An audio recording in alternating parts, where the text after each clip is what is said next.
Hello everyone. अभी हम लोग हिस्ट्री पढ़ रहे हैं और हिस्ट्री में अभी हमने प्राचीन भारत शुरू किया है।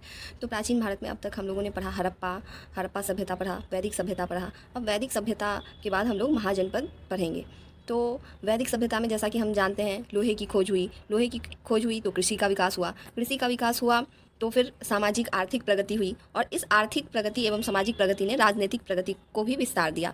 तो पहले छोटे छोटे कबीले में बटे होता था समाज। उसके बाद जनपद बना, बहुत सारे जनों को मिलाकर, फिर बहुत सारे जनपदों को मिलाकर महाजनपदों का निर्माण हुआ।